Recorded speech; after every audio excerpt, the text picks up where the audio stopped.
네, 이젠 투기를 넘어서 투자로 바뀐 가상자산 시장, 코인이머니 시간과 함께 하시면서 투자의 방향 정립해 보시기 바랍니다. 오늘은 김용영 엠블록 에디터와 함께 하겠습니다. 어서 오십시오. 안녕하세요. 예, 안녕하십니까. 가상자산 시장 말 그대로 이중고, 나아가서 삼중고에 시달리고 있습니다. 지금 이란 전쟁과 관련된 부분도 그렇고 어제 오늘 발표된 물가 지수들 굉장히 큰 폭으로 상승을 했고요. 나아가서 지금 내일이죠. 스페이스X의 상장으로 인해서 수급 역시도 몰려가고 있는 어마어마한 일들이 결국에는 영향을 미치고 있어요. 시험과 함께 좀 짚어볼까요? 네네. 말씀해 주신 게 현재 굉장히 시장을 짓누르고 있는 것이고요. 네, 다 맞는 말씀이라서 참 제가 할 말이 없네요. 아닙니다. 더 자세하게 해주셔야죠. 예. 예. 현재 비트코인 가격만 이제 살펴보자라고 하면 약 6만 2천 달러대를 기록을 하고 있습니다. 원화로 보면은 이제 9,400만 원대인데요. 지난 주말에 6만 달러대가 이제 잠깐 깨졌죠. 결국 앞자리 5를 보긴 봤는데요. 이 파생 상품 비중이 높은 가상자산 시장의 특성상 지지선이 깨지거나 저항선을 돌파를 하면 항상 청산에 따른 가속이 붙습니다. 따라서 지난 주말에 6만 달러 이탈은 사실상 보면은 하락을 가속화시키는데 충분하다고 볼 수 있는 상황이지만 그래도 이 시장이 너무 많이 떨어졌다라고 생각을 했었는지 급락 추세로 바뀌지 않았습니다. 그나마 좀 다행이라고 할 수 있고요. 하지만 현재 6만 2천 달러대라고 하는 가격을 감안했었을 때 지금 이제 6만 달러를 기준으로 등락을 거듭하고 있다. 라고 보시는 게 다소 현실적입니다. 6만 달러를 지지선으로 해서 상승하고 있다라기보다는 한 번 더 또는 이제 또 6만 달러를 내줄 수 있다라고 이걸 좀 감안하시는 것이 현재로서는 보다 바람직해 보인다고 할 수 있겠습니다. 이 외부 요인이 가격에 어떻게 반영되고 있는지 보다 구체적으로 짚어주셨는데 그럼 다른 알트코인들 좀 어떻습니까? 네, 알트코인이 사실 보면은 지난주 그때는 좀 이제 비트코인보다 견고한 움직임을 보였었는데요. 이번 주에는 이제 속절없이 하락을 했습니다. 이더리움을 살펴보면은 현재 1,600달러대로 좀 주저앉았고요. 주거나 하락률만 살펴보면은 이제 7%를 넘어서 무려 비트코인보다 3배 넘게 하락을 했습니다. 그리고 그간 이제 잘 버텨온 일부 알트코인, 이제 뭐 하이퍼리퀴드라든지 지켓시와 같은 이런 코인들도 두 자릿수 약세를 좀 보였고요.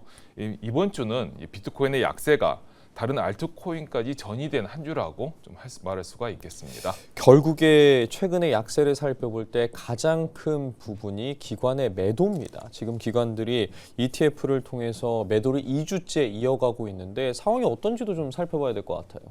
네, 말씀처럼 지금 비트코인 그 현물 ETF를 통한 이 기관의 매도가 이제 오늘은 지금 잠깐 이 여러 알트코인과 비트코인들이 약간 반등을 하고 있는데 그래도 추세를 살펴보면은 말씀하신 것처럼 전체적인 매도 우위인 것은 분명한 사실입니다.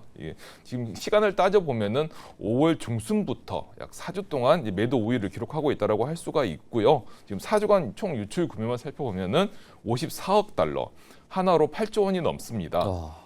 특히 이 중에서도 이제 지난주 주간 유출만 살펴보면은 17억 2천만 달러를 기록을 했어요. 이 규모는 작년 2월 이후 근 1년 4개월 만에 최대 규모라고 할 수가 있겠습니다. 가히 역대급 유출이라고 좀 할 수가 있는데요. 여기에 이더리움 현물 ETF의 상황도 좀 짚어볼 필요가 있습니다. 이제 어제까지 보면은 17거래일 연속 유출을 좀 기록을 했어요. 이 17거래일은 모든 암호화폐 현물 ETF 중에서 최장시간 유출입니다. 그래서 가장 긴 시간 동안 매도가 우위를 보였다라고 할 수가 있는데요. 여기서 더 큰 문제는 이더리움 현물 ETF에 예치되어 있는 순자산, 즉 현물로 보관된 이더리움의 가치가 최고로는 300억 달러까지 올라갔었는데 현재는 100억 달러 이하로 떨어졌습니다. 반토막도 아닌 3분의 1 토막이죠. 이처럼 이제 현물로 보관된 ETF의 현물의 가치가 이렇게 하락한다라고 하면 현물 ETF의 기반이 흔들린다고 좀 볼 수가 있고요. 따라서 당연히 현물 거래에도 악영향을 준다라고 볼 수가 있겠습니다. 이더리움뿐만 아니라 다른 알트코인 ETF도 상황이 좋지가 않습니다. 지금 골드만삭스가 솔라나 ETF 포지션을 전량 정리했다라는 소식이 뒤늦게 전해졌어요. 네네, 맞습니다. 사실 그 말씀하신 소식이 전해진 거는 지난 5월이에요. 5월에 이제 골드만삭스가 2026년 1분기 공시를 통해서 1억 800만 달러 규모의 솔라나 ETF 보유분을 전량 처분했다고 이제 밝혔었는데요. 공시 자체는 말씀드린 것처럼 약 한 달 전입니다. 하지만 그 이후부터 이제 시장의 투자 심리를 좀 자극한 탓으로 볼 수가 있는데요. ETF를 통한 자금 유출이 계속해서 진행이 되면서 솔라나 현물 가격도 좀 끌어내리고 있습니다. 그 결과 지금 현재 솔라나가 64달러까지 좀 밀려났고요. 그래서 올해 최저가로 좀 떨어지기도 했습니다. ETF 매도가 보통 이제 기관들이 진행하는 걸로 알고 있는데 이렇게 매도에 집중하고 있는 분명한 이유가 있을 것 같거든요. 어떤 이유에서 이런 일들이 좀 벌어지고 있는 겁니까? 네, 어제 오늘 이제 발표된 내용이긴 한데요. 예. 말씀해 주신 것처럼 이제 소비자 물가지수 그리고 생산자 물가지수 급등에 따른 이제 금리 인하 기대가 사실상 지금 정말 바닥까지 내려갔다라고 하는 것이 현재 지금 가상자산 시장에서 가장 큰 압박을 주고 있다고 할 수가 있겠습니다. 수치로는 이제 어제 오늘 나왔습니다만 이렇게 물가지수가 올라갈 것이라고 한 것은 이미 시장에서 많이 예측됐었던 상황이기 때문이죠. 예. 시장의 유동성이 지금 이 같은 이런 물가지수의 상승 때문에 늘어날 기미를 보이고 있지 않기 때문에 투자자 입장에서는 몸을 사릴 수밖에 없습니다. 예. 그래서 위험 자산에는 굉장히 안 좋은 상황이라고 좀 할 수가 있고요. 특히 이제 이 중에서 위험 자산 중에서 주식 시장만 살펴본다라고 하면 주식 시장은 현재 인공지능 열풍으로 이제 변동폭이 좀 커지긴 했었습니다만 분위기 자체는 그렇게 나쁘지 않다라고 볼 수가 있습니다. 따라서 이런 위험 자산을 쭉 펼쳐놓고 볼 때 기관 투자자들 입장에서는 위험 자산은 주식까지만 다른 시장에서는 포지션을 가져가지 않겠다라고 판단하기에 딱 좋은 상황이라고 좀 볼 수가 있겠습니다. 이게 어찌 보면 지금 현재 가상자산 시장에 큰 영향을 미친다고 볼 수가 있겠고요. 두 번째로는 미국 이란 간의 갈등 지속을 좀 들 수밖에 없겠습니다. 이거는 이전부터 좀 말씀을 드렸던 코인 시장에서 정책적 이슈를 좀 이제 짚어볼 수가 있겠는데요. 코인 시장의 정책적 이슈는 크게 두 가지. 하나는 이제 미국 트럼프 대통령의 지지와 그리고 클래리티 법안 두 개를 이제 핵심으로 들 수가 있는데요. 이 중에서 미국 이란의 갈등 고조는 아무래도 이 트럼프 대통령이 지지라고 하는 이 코인 시장에서 큰 영향을 주는 정책적 이슈에 부정적인 영향을 주기 때문에 결국 돌고 돌아서 코인 시장에도 악재로 작용할 수밖에 없다라고 말할 수 있겠습니다. 자, 이렇게 악재만이 산적한 상황에서 주변에서 가상자산 시장 관련해서 어떻게 좀 대응해야 되냐라고 물어보면 저는 해줄 말이 없어가지고 그저 고개를 젓고 있거든요. 어떤 이야기 좀 해주시겠어요? 아이고 이게 웃으면 안 되는데 예. 그렇습니다. 맞습니다. 이제 주말이 이제 불과 하루 남았는데 주말 전망을 또 한번 짚어봐야겠죠. 사실 현재 지금 비트코인을 쭉 살펴보면 2분기 들어서 이제 비트코인이 반등을 도모했지 않습니까?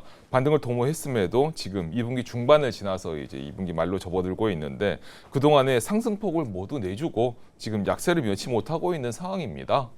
5만 달러대로 떨어졌다가 다행히 6만 달러대까지 회복했다라고 할 수 있겠습니다만 말씀드린 것처럼 이 6만 달러를 지지선으로 보는 것은 아직 섣부른 전망이라고 할 수가 있겠습니다. 따라서 다시 밑돈다 하더라도 놀라지 않는 것이 좀 중요하겠고요. 하지만 그나마 다행인 거는 이제 지난주에 한번 말씀드렸던 이 비트코인 시장에서 굉장히 불안 요소로 작용했던 스트래티지 우선주에 대한 우려가 다소 낮아졌습니다. 스트래티지가 32 비트코인을 매도를 했습니다만 그에 대해서도 이제 테스트였다. 우리가 이제 매도로 돌아선 건 아니다라는 입장을 분명히 했고요. 따라서 이를 합쳐보면 시장에서 불안 요소 중 하나가 이제는 해소가 됐다라고 좀 볼 수가 있겠습니다. 그리고 특히 이번 주에는 이제 알트코인이 좀 다소 부진했지 않습니까? 예. 하지만 그럼에도 불구하고 지금은 이제 새로운 디지털 금융, 즉 스테이블 코인과 토큰화라고 하는 이런 디지털 금융 그리고 여기에 인공지능까지 연계된 코인들에 관심을 가지는 것이 이제 조금 더 적절해 보이고요. 현재 투자자들의 관심도 그전에는 이제 비트코인에 가장 무게를 뒀다라고 한다라고 하면 지금 디지털 금융에 대한 기업들의 여러 시도와 여러 지금 움직임들이 활발하게 전개되는 만큼 디지털 금융으로 조금씩 시선이 이동하고 있는 것이 보이고요. 특히 여기에서 이제 한 가지 좀 말씀드리고 싶은 거는 이 새로운 디지털 금융에 적용되는 것은 코인뿐만이 아니라 주식도 있다는 것입니다. 이래서 선택의 폭이 좀 더 넓어지는데요. 특히 이제 코인베이스, 서클과 같은 회사들, 미국에 있는 상장사들을 좀 말씀을 드릴 수가 있겠고요. 여기에서 이걸 이제 가상자산 시장에 비춰본다라고 하면 이런 상장사들과 협력을 하거나 제도권 금융과 연계해서 새로운 디지털 금융 사업을 펼치려고 하는 코인들을 좀 주목하시는 게 앞으로도 좀 도움이 될 것으로 보이고요. 이는 일전에 말씀드린 이제 하이퍼리퀴드라든지 아니면 이제 캔톤과 같은 코인들이 좀 그에 해당한다고 볼 수가 있기 때문에 투자를 지금 하시라는 것보다는 항상 코인은 변동성이 크기 때문에 분할 매수에 집중을 하시고 그리고 일단은 관심을 가지시는 것도 앞으로 투자에 도움이 될 것으로 생각이 됩니다. 예, 말씀처럼 물가 지수라거나 이란 전쟁 악재들이 산적해 있지만 투자까지는 아니더라도 지금 계속해서 시장에 관심을 가지는 게 필요하다라고 정리를 해주셨습니다. 말씀 여기까지 듣겠습니다. 김용영 엠블록 에디터와 함께했습니다. 고맙습니다. 감사합니다.